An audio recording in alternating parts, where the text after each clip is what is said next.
members who are on the call.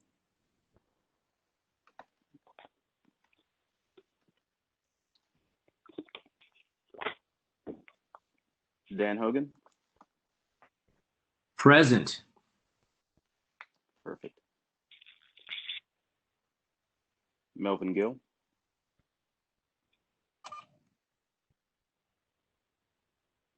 Glenn Farner. Glenn Farner. Glenn Farner's here.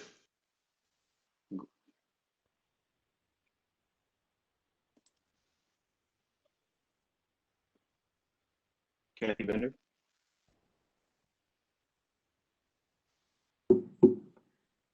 So the members of the Finance Committee are Dan Hogan, who'll be chairing this morning, Glenn Farner, who is present. We have a newly appointed Finance Committee member, Frank Harrison, and then Margaret Bim is going to try to join us a little bit later.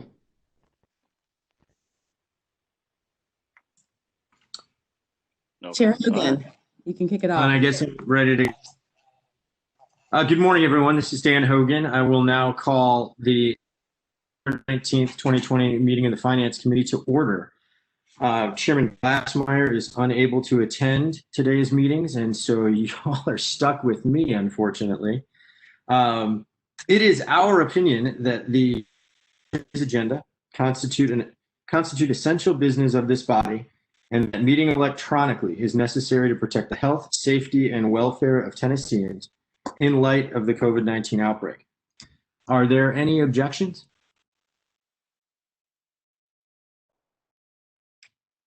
None. We will keep moving. I also note that this thing is not, correct me if I'm wrong, Monica, not being live streamed, but is being recorded and will be made available later. That is correct. Okay. I do want to thank the other members of the Sports Authority Board for attending. Thank you for giving up some of your morning. Let's into the agenda. You guys were sent through Friday the agenda, and we will begin with consideration of the minutes from the October 28th, 2020 meeting. Are there any questions or comments related to those minutes?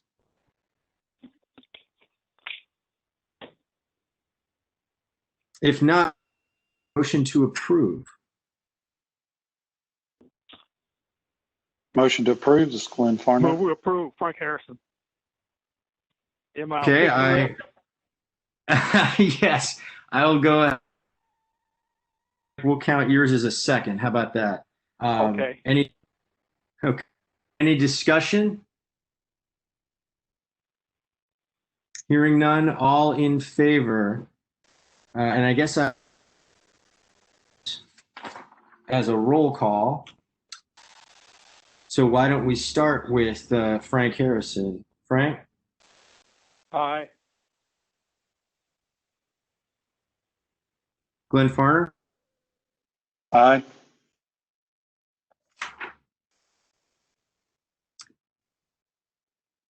And I vote aye. I'm the only other one on the Finance Committee, so that's the three of us. Okay, moving on. Considering next item on the agenda, consider approval of a chair to execute an agreement for construction management services related to infrastructure related to the MLS stadium area by and between the Sports Authority and Bell & Associates Construction. I believe Jim Pashofsky, one of our project managers, is going to kick off this discussion for us, and then we will hear from Margaret Darby to walk the committee through the contract. Jim, if you are ready, please go ahead. Yeah, good morning, and thank you for pronouncing my name correctly. That was awesome. I did have phonetic notes. Monica helped me with that. Oh, okay. Well, it's all good. Anyway, good morning, everyone. Yes, several months ago, Sports Authority put out an RFP for a construction manager for the infrastructure portion adjacent to the stadium. And there's an evaluation committee established by purchasing that reviewed 3 very qualified proposals and scored them, and Bell came out with, I believe, 97 out of 100 points on those. And the evaluation committee recommended award. The notice of intent to award was sent out on October 28th. And there's a contract that's ready to be executed for Bell to get engaged in the project. It's a construction manager at risk contract that's used on numerous other metro projects. It will eventually have a guaranteed maximum price as a portion of it. And but the execution of this contract will allow them to begin with pre-construction services. And then soon hereafter, we'll get to a guaranteed maximum price for the project. And I'll be glad to entertain any questions anybody has about this agreement. Any questions from the members of the Finance Committee? This is Glenn Farner. I have a couple of questions, and I don't know if it pertains exactly to this agreement. I'm trying to look over it, but so this is a construction manager at risk contract. Yes. Could you explain that, what that means? What that means is that the current drawings are nearing 100% completion. They're probably 98% right now. And once Bell gets engaged, they will do a price review of those. They'll also begin taking bids on subcontracts for the scopes of work. And once they get the bids in, they'll compile all those, and then they will establish a guaranteed maximum price for the contract, which will include all the bids plus some contingency. And that's what the at-risk means, is it's going to be a guaranteed maximum price. And will in the construction manager portion, will they be performing any of the work, or will 100% of that work be subcontracted? It is the intent for 100% of it to be subcontracted. Okay, and will Bell do the award and the subcontracting of the packages, or will that be done through Metro Procurement? They'll be done through Bell. In essence, they'll be acting like a general contractor. So yes, they'll have all the subcontractors under them. But I'm talking about the procurement. Will it be done through Metro, or will it be done through Bell? So it'll be done through Bell. Okay. So let me ask you about the guaranteed maximum price. Now, do you know what the price award that Bell submitted? I can't remember exactly. The evaluated cost was just a little over 19 million. Okay, and how will that ultimately be factored into the guaranteed maximum price once that assessment is done? Do you see what I'm saying? Like, how will? Yeah. Well, Bell quoted pre-construction services and staffing, and a percentage markup on subcontractor costs that covers bonds and insurance and fee. Sure. So the way that's factored into the guaranteed maximum price, when they present it, they'll present their quoted cost they already have as lump sums for their staffing and pre-construction services. And then that percentage markup will be put on all hard costs, and that'll determine the guaranteed maximum price. So the guaranteed maximum price could be significantly more than the 19.1 million, or will it be about 19.1 million? Do we know? Well, our engineers on the project, Kimley Horn, have done estimates at 35% and 60% and updated it at 95%. And our engineers' estimates right around that same number. Okay. So the GMP will be similar to the 19.1. We shouldn't expect a 26.4 or 28.9 or something significantly higher than the 19.1 at the end of the day, No, I would, unless No. something unforeseen scope changed, right? we would definitely not foresee that to happen. But no, to answer your question, we would anticipate the GMP being in that $19 million range. Okay. And can you, one more question. Can you explain what the at-risk portion is? So once Bell gives a GMP, right, or the contractor gives a guaranteed maximum price, whatever that's factored at, then that is the price that the sports authority will pay for that service, regardless of what the costs are within that scope of work. So that's the risk, right? That's the at-risk part. That's the at-risk part, with the exception of if the sports authority added scope to the project. Absolutely, sure. Yes. Okay. All right. Well, thank you, Jim. I appreciate you answering those questions for me. No, sure thing. This is Margaret Darby. I'm just going to go ahead and chime in a little bit here. If you look at of the contract, section 2.5.3, that has the language in there that expressly states that costs that cause the GMP to go higher shall be paid by the construction manager without reimbursement by Metro. And also one other item that is important to what you were just asking is the funds that are being used to pay for this project, this portion of the project, are coming from GO bonds of Metro. They're not coming from Sports Authority revenues or Sports Authority funds directly. The Sports Authority is going to just be administering this contract because it is related to the construction of the soccer stadium. When the stadium was first being conceived as going in this place, it was known that infrastructure related to the stadium construction would need to be upgraded. And so funds were made available by Metro to upgrade Metro's property to help support the stadium, but it's all infrastructure outside and adjacent to the stadium project itself. Thank you, Margaret, for making that. You're exactly right. This is the GO bonds, and I didn't ask my question correctly on that. I wasn't trying to correct you. I just wanted to make sure that everybody understood. I know that we have a lot of new members and people who weren't here in 2018 when we're 17, whenever it was we started this road. So just wanted to make sure. And I know you're right. And some of the stuff is, I don't have the history, the long history. So some of these questions might be rudimentary for some folks, but for me, I'm just trying to ask. I think that your questions are very helpful and very helpful. Thank you. One other question.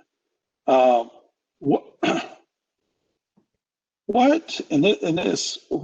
is the primary reason that, and this may be actually a bigger question, that we always see a construction management type procurement rather than we just hire somebody to do the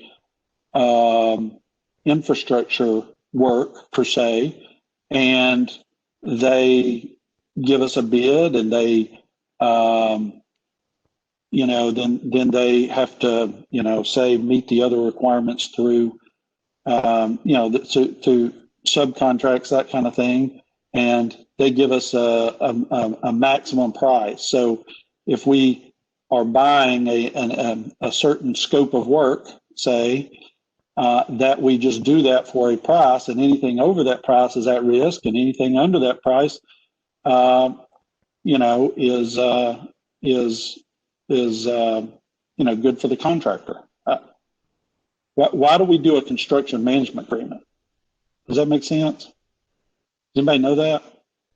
Well, Jim P may have more information on that than I do, but what you've just described to me sounds like what we are doing here, which is, hiring someone to, obtain subcontractors and give us a guaranteed maximum price so that, they're responsible for anything that goes over that price unless it's something that, we have requested. Yeah, and just to add to that, at the subcontracting level, which is the vast majority of the work, it is being competitively bid. The reason we went for these construction manager type agreements, especially on complex projects like this, there's a lot of coordination required. There's some specialty construction involved. So you want to pick a contractor not just based on the lowest price. You want to pick them based on their qualifications, their experience, their management plan, the staffing they're providing, because it is such a complex project. And luckily on this particular one, Bell was not only the highest on experience and qualifications, but they also provided the best evaluated cost. So it was good across the board. So to answer your question, the reason they do these rather than a hard bid primarily is because you want to evaluate your contractor's experience and qualifications level, and also on top of the pricing. Does that make sense? Yeah, I mean, what you're saying makes sense. I just, I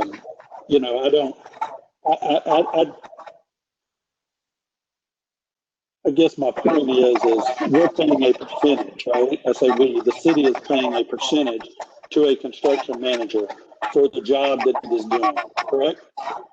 And then we're going to pay a percentage of a subcontract. We're going to guarantee that, so the construction manager is going to subcontract 100% of it. And on 100% of it, they're going to subcontract, and then they're going to add a percentage on top of that.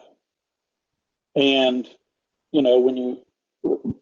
so yes, what you're saying makes sense, but ultimately why we do it that way and to say it's the best way doesn't make sense to me. But that's a conversation for another day. Well, just to clarify, Dan Hogan, sorry, the, let me just.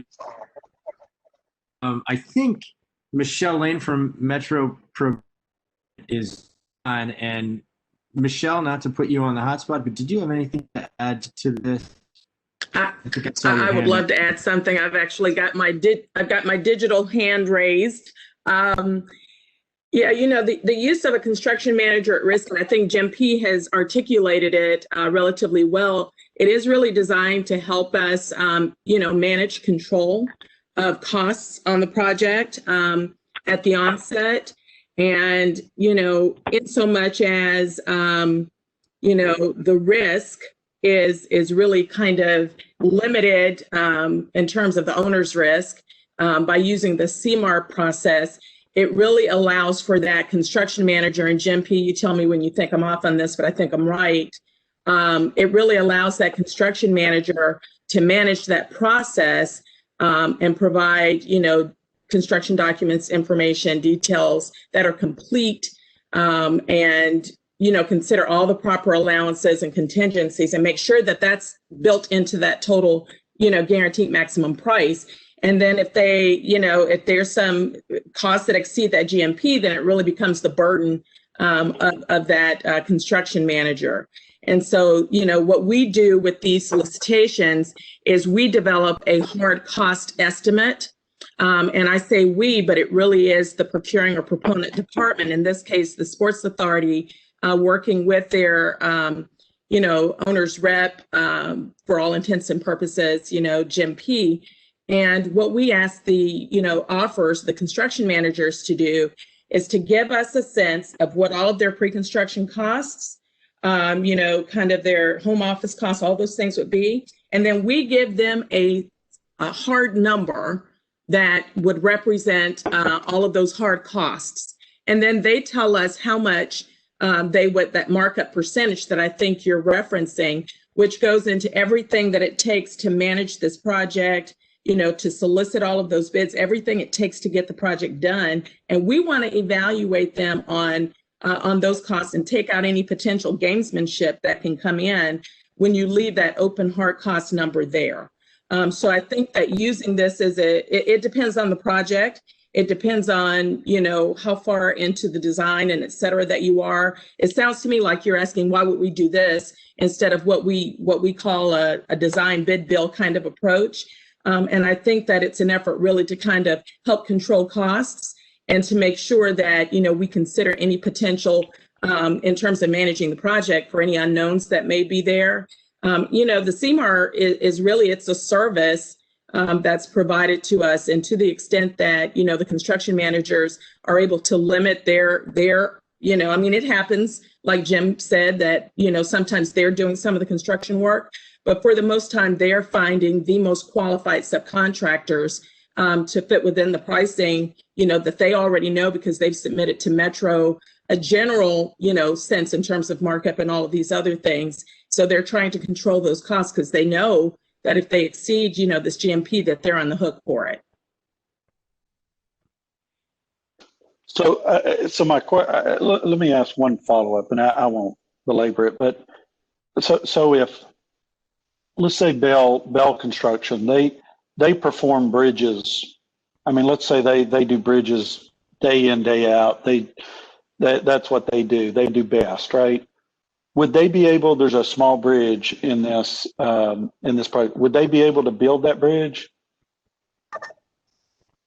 Or under this construction, they would not be able to build that, even if they could build it better and cheaper than anyone else? Well, on Bell, a lot of Bell's bridge work, they subcontract a lot of that work as well. I'm not talking about I'm talking about if Bell, you could pick any project, any part of the subcontract. And I'm saying that Bell actually performs work in other places on other projects very well.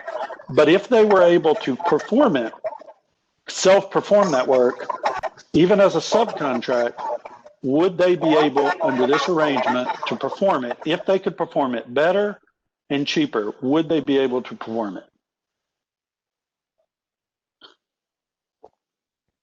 Glenn, this is Jeremy Mitchell with Bell.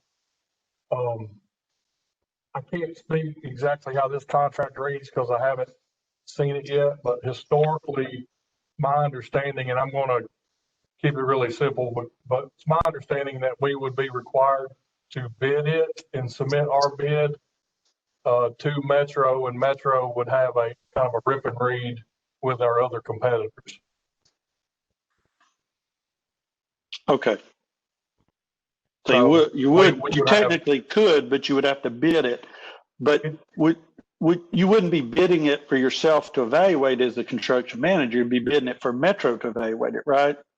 Correct. And I think there's some procurement language, maybe in this contract. I'm not certain. Like I said, I haven't seen it, but like I said, I'm giving you kind of the cliff notes. But no, I get you. I know. We would develop a scope, and our price, along with our competitor's price, would go to maybe Melissa or someone that would be responsible for opening those and making the determination of who's the best, the best price. So Michelle, if Bell were to subcontract, let's say 100% out to companies or subcontractors other than themselves, right? And then they would do the procurement and the bidding of those subcontracts. If they were to feel it necessary that they wanted to bid as a subcontract on one of those packages, Metro would have to do that. Is that correct? No, that's not exactly, the way that it works. I mean, at this point. Oh, how would that do? They'd have to get your approval? So we are, going to be contracting with Bell as a construction manager. And I'm sorry I missed the young man's name, but I think what he was attempting to articulate, and Jim, you tell me if I'm wrong with industry standard, but typically what would happen is they would bid out these individual packages so that they could get pricing. They would, all of those procurement documents that Bell would have pursuant to the individual packages would then be reviewed by someone representing the department. I'm assuming, and Monica, you and Jim P can tell me what's correct, but I'm assuming that CPS working on your behalf would be reviewing all of those documents to make sure that everything is in order, because we really ought to be going with, the best price or the best offer, I should say the best value on these individual packages. If Bell were to bid on these themselves, that same review would need to be there, and considered as well by Metro. Okay, so it wouldn't necessarily be a different process, it'd be the same process, essentially. Right. Well, it would be slightly different if Bell, yes, every subcontractor package Metro is going to be reviewing. But if Bell were allowed to bid on a self-perform package, then those bids would actually go to Metro directly first, in separate sealed envelopes. Okay. And that's but that's the only difference. Other than that, it'd be evaluated the same way. Okay. Okay. Thanks. I sorry about taking up everybody's time. Are there any other questions from members of Frank? I'm not sure if Margaret Bem is on yet or not. I have none. Okay, hearing none, I will to recommend approval of the resolution authorizing the chair to execute construction management services related to the infrastructure project with Bell and Associates. Do I have a motion? This is Glenn. I'll make the motion. This is Harrison. I'll make a second. So moved and seconded. Discussion?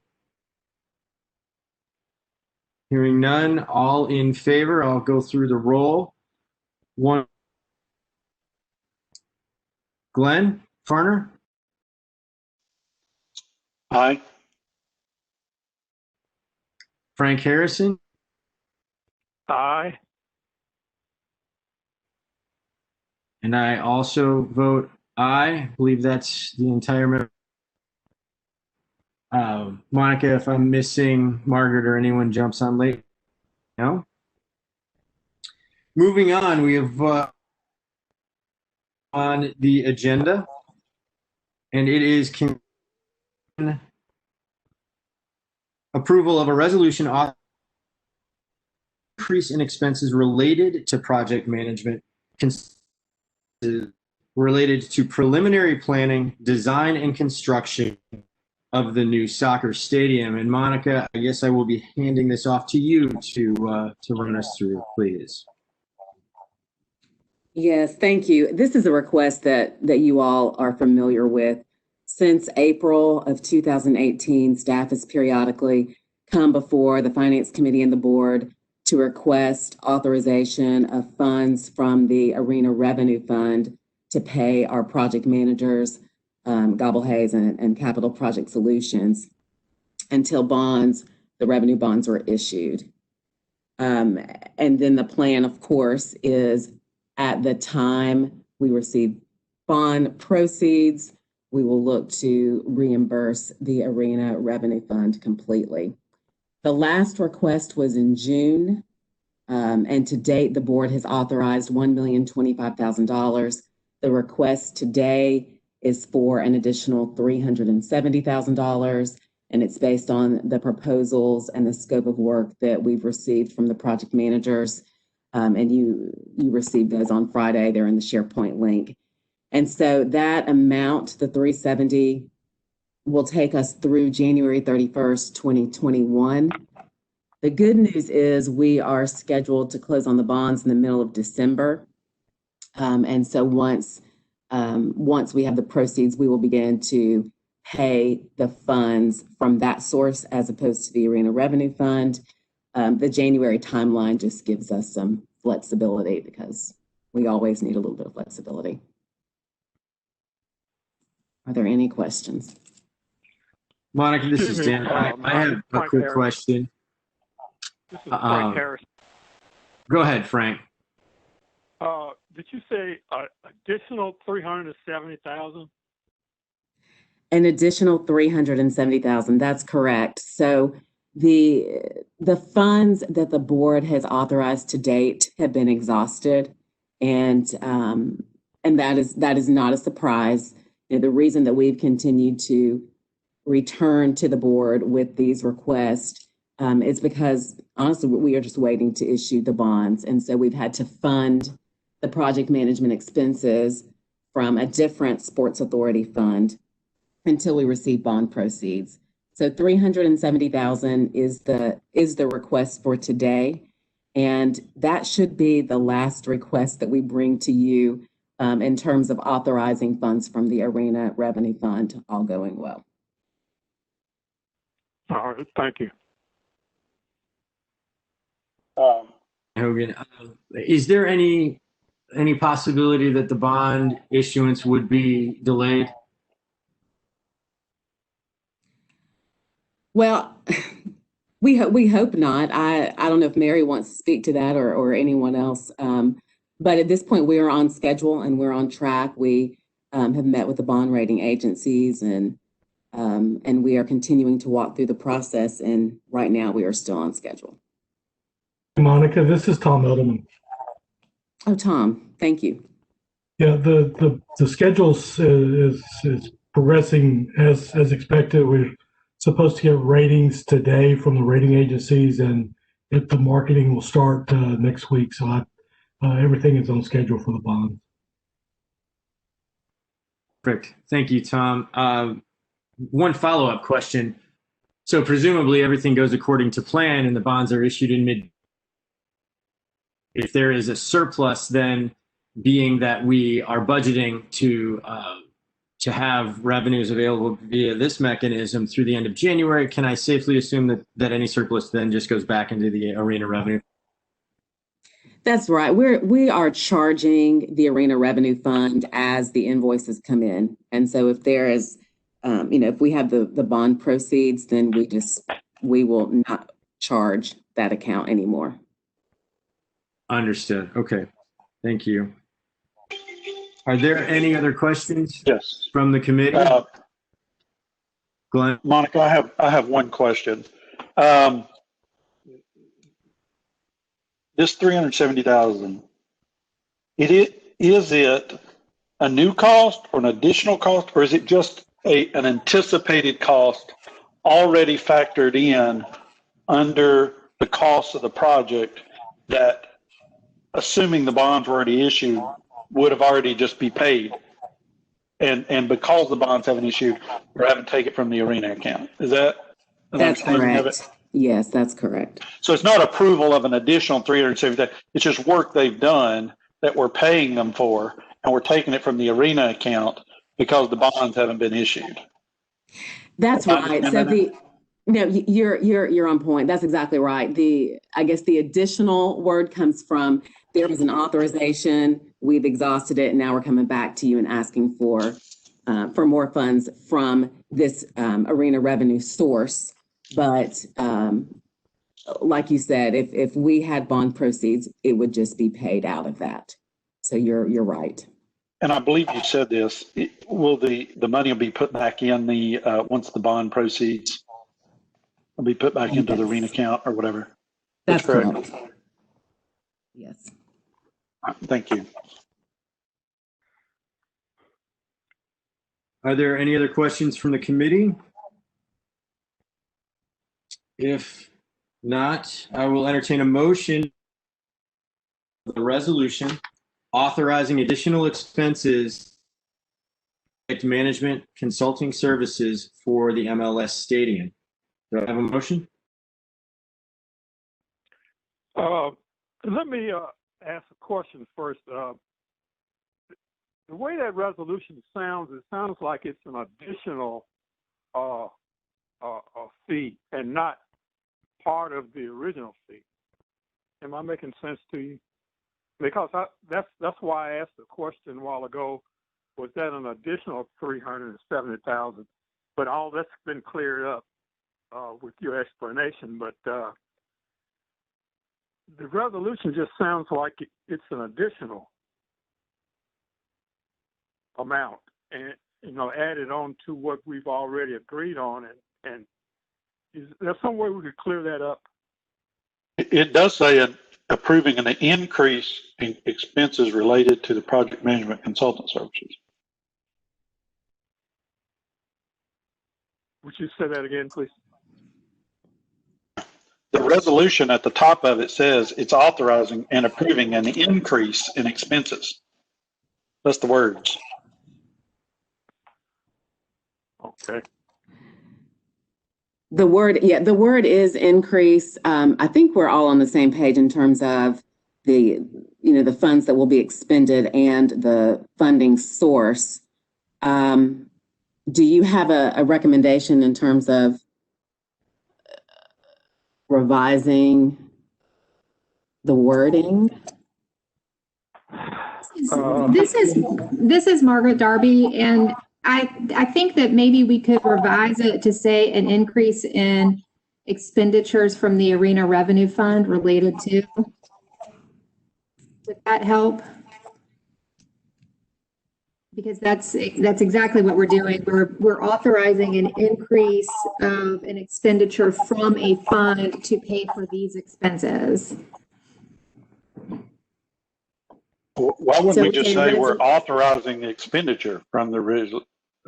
Yes, it's additional, but it's also authorizing it, correct? Yeah, so I was going to say on the caption of the resolution, and then I can find a spot in the body, but a resolution authorizing and approving an increase in expenditures from the Arena Revenue Fund related to project management consultant services related to preliminary planning. It gets a little wordy in there, but I think that might get. This is Glenn. And I may be, Frank, correct me if I'm interpreting your words here, but I think what he's saying is just eliminate the word increase. Does that have to be there? It is. If you look down through the recitals and the resolution, we kind of go through the roadmap of where we've been. So we authorized this expenditure on such and such date, and then we had another expenditure, and then so we've increased it several times.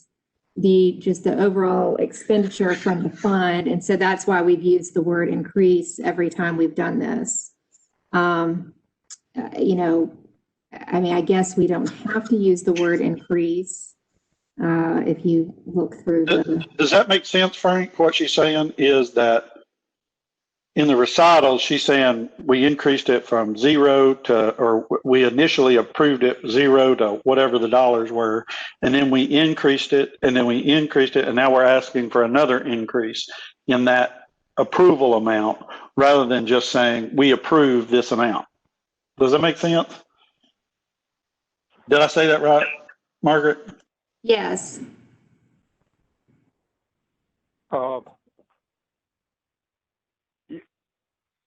If everyone is willing to go along with that, I'm fine with that. It's just that the word increase just kind of threw me off and made it sound like we're additional. We're adding some additional expenses, and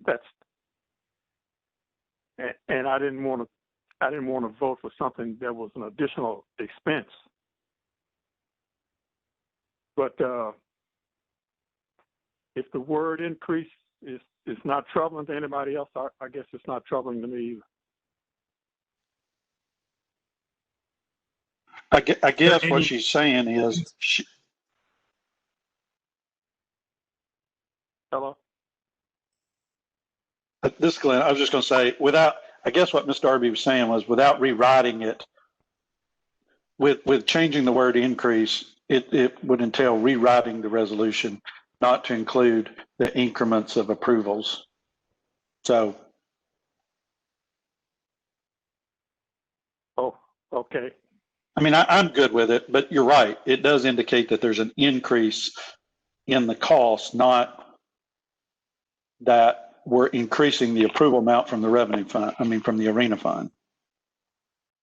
Okay. I'm okay. Okay, this is Dan Hogan again. If there are no other questions, I'll move to approve. This is Glenn. So to go ahead, Monica. Chair, can I clarify? I want to confirm, are we leaving the resolution as written, or are we going to revise it to specify that the expenditure is coming from the Arena Revenue Fund? This is Dan. I think I'm comfortable now with our understanding of the language. Fellas, Glenn, Frank, jump in if I am misinterpreting, but I believe we are okay with this resolution as it currently is written. And I have a motion. Yes, not I go along with that, with the way it's currently written.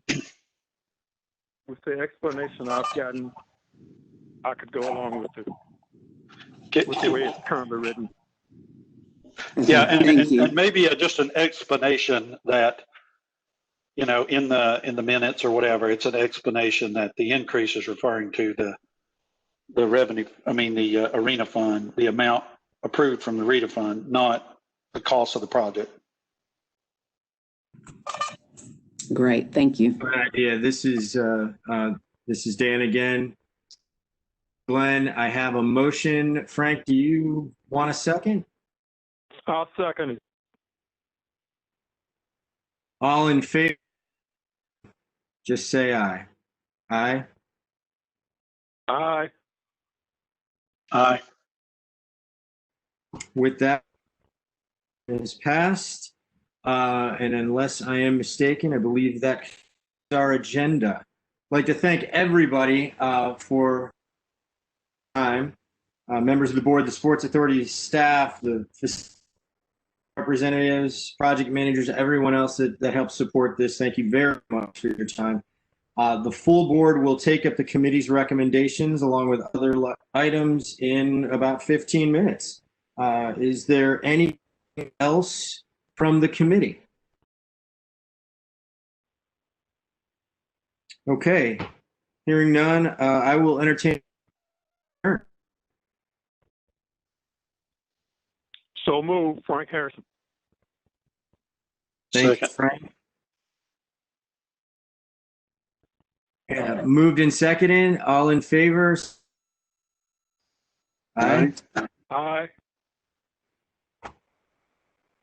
Thank you, everyone.